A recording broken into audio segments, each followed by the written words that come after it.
Hey guys, what's going on? Welcome to episode 2 of our food gaming show, in which we pick a video game character and speculate what they would order if they went to a fancy restaurant on planet Earth. And today we're going to feature my favorite video game hero of all time, Geralt of Rivia, the Butcher of Blaviken, the White Wolf, the Witcher, and don't you ever forget, the Puss Peepers. Hey you! Puss Peepers!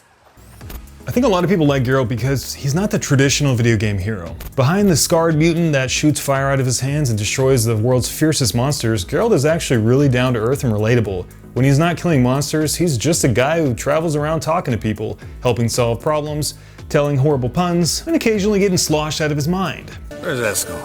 Should have been back by now. We ought to look around. To transform into a werewolf. It's a dog's life, huh?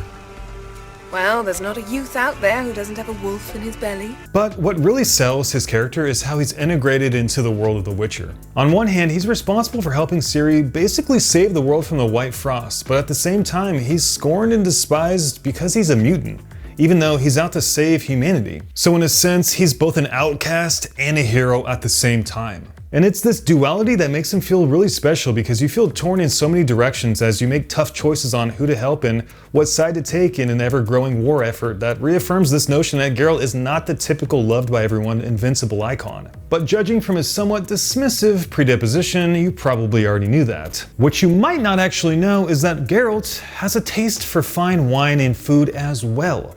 During the awesome quest, A Favor for a Friend, Geralt has a nice conversation with his friend Kira Metz, who you can also shag if you feel so inclined, over dinner, debunking the myth that witchers are just savage creatures that simply eat monster blood and gruel. If I'd known I'd get a glass of Zuberon Dry in return, of course. Well, never took you for a wine connoisseur. Think witchers suck the marrow out of drowner bones and wash it down with puddle water? So today we're going to put together a dish that I think not only Geralt would enjoy, but also that ties back to the grand adventure of the Witcher universe. And lucky for us, there's a lot of food in the Witcher games. Honey, chicken, mutton, fish, spices, dumplings, eggs, dried fruit, mushrooms, beef, bourguignon, horribly rendered grapes, and of course various game meats like duck and pheasant, to name only a few. So I've come up with a recipe that takes all these hunters style ingredients, ones that would be very inviting for someone who sleeps in the forest and chases monsters, but also fancy enough for a guy who has a high-class hot babe for a girlfriend, who demands a certain amount of, how you say, aristocratic sophistication. I can see you chose your own outfit. You know, of course, that together we look about as good as lace frills on a battle axe. Everyone's got their style. So on the menu today, we've got a very elegant yet homey stuffed rabbit dish served with asparagus, risotto, mushrooms, and of course a very luxurious red wine sauce, because how could we ever make a dish for Geralt without including tons of red wine? Let's go ahead and get started. Okay, so step 1, get yourself a rabbit. Plop it down on a cutting board and psych yourself up for a pretty monumental task ahead of butchering this entire animal. If you're up for it, you can give it a little bitch there because, well, you're the boss. Step 2, take off all the silver skin, fat, and organs from the carcass. Next, remove the front legs by cutting around the joints in the skin. We're not hacking at this thing with a giant cleaver here. We're taking a very, very sharp knife and following the bone structure to find the joints that connect the muscles and then cutting through them. Step 3, you're going to want to break the hind legs to expose the joints on the back of the animal, and then you can follow the bones and take them off. Alright, cool. Step 4, remove the loins by splitting the skin at the spine on both sides. Eventually, they will separate, and you'll be left with 2 loins, 2 extremely small tenderloins, and this weird-looking skin stuff. This is actually the belly, and we're going to keep this on here because we're going to use to wrap it. Once we do this, what we're left with is the spine of the rabbits and the ribs. Now it's time to grab that cleaver and Hulk smash the shit out of the spine. We're going to need these bones to start our sauce. Okay, so nice. Now we have the entire rabbit broken down, and we're ready to make the stuffing for the loins. Into a food processor goes dandelion greens that have been washed. You do know why we're using dandelion, right? Good.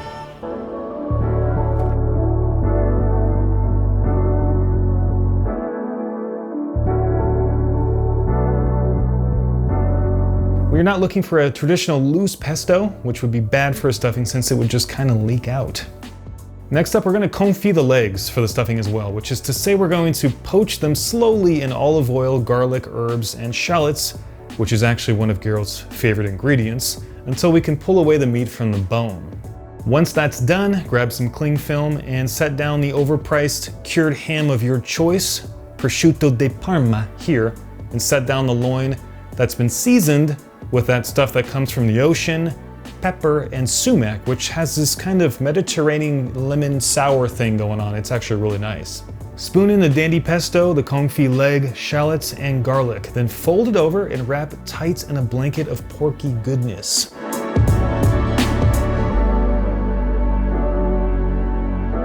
Cook for 1 hour in a sous vide set to 135 degrees. This is going to ensure perfect temperature control. Good night, my little rabbit. I would kill for a bite. Yes, let's get drunk in the gutter again. Would you squeeze my cluster? What? The hell did you just say to me? Would you squeeze my cluster? Oh my. I've a hole in my heart. Can you mend it? Oh my. What in God's name? Bring us some figgy pudding and bring it right here. And bring us the figgy pudding.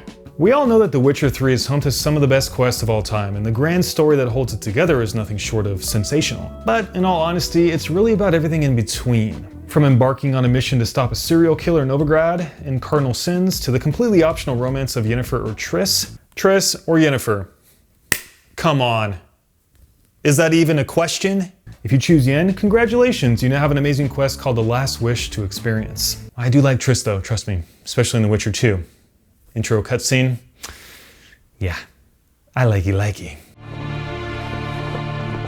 You can go on a mission called Where the Wolf and Cat Play to learn more about the Witcher schools, which fills in a lot of missing lore present in the books, or confront your nightmares in the very evocative Cave of Dreams, or how about visit an old friend from The Witcher 2 in Ghost of the Past. Every piece of this tiny fraction of extra content is presented so fantastically with beautiful cinematography, a huge amount of optional dialogue, funny moments, quirks, and insights to the world, which adds such a nice flavor to the overall experience. And Geralt just fits in perfectly, especially with his rather stupid, but really funny sense of humor. How can you be so damned calm? Side effect of my mutations. We Witchers rarely get the jitters. Lambert, you're a genius. Okay, so back to cooking, we have a lot more to do. Take the bones from the carcass and season them before throwing them into a very hot oven with a dash of oil. Meanwhile, cut up some shallots and a head of garlic and add them to a pot with olive oil. Now add the roasted bones, an ass load of really nice red wine, which Geralt would definitely approve of, chicken stock, herbs, and cherries. Reduce until sauce-like consistency has been achieved. Strain, emulsify with butter, set aside, that's our sauce. Next, we need to work on some other garnishes. We're gonna start with mushrooms. Mushrooms! Time out. So mushrooms. Mushrooms are very important to the Witcher games, so we had to include them in this recipe. Not only can you find them pretty much everywhere, especially in the caves of The Witcher 1, but Geralt also drinks a potion called Common Grey Top Brew that some creepy woman made for him from psychedelic mushrooms. Apparently this will allow him to see the wraith that haunts her, and possibly help her get rid of it. So he drinks it, and not surprisingly, passes the out, only to wake up in a hallucination where Geralt's horse Roach begins to talk to him in a voice that displeases him. Hey, know how you always show up when I whistle? How's that work exactly? Absolutely absurd. Oh, and there's also a giant cock chicken and big giant mushrooms as well in The Witcher 2 during a moment of, how you say, psychedelic hallucination.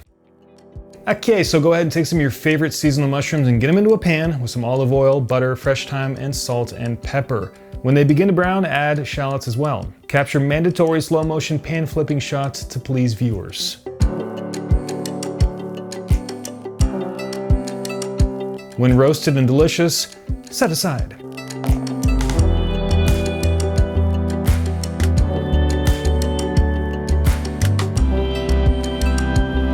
Garnish 2. Pickled cherries. Pickled cherries? Yes. Cherries, among other fruits, such as gooseberries, go very well with game meats. Gooseberries. You get it? Great. I'm glad you're picking up on all these little nuances I've snuck into this video, Witcher fan.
You gonna talk?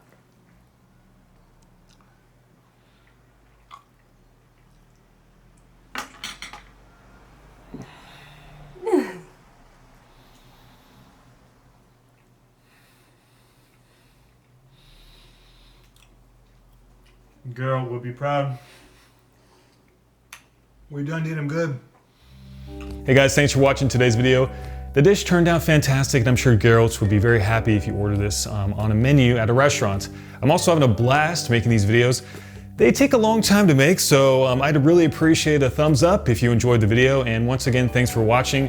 We'll see you guys in the next one. Peace, love, and happiness. Until then, see you later.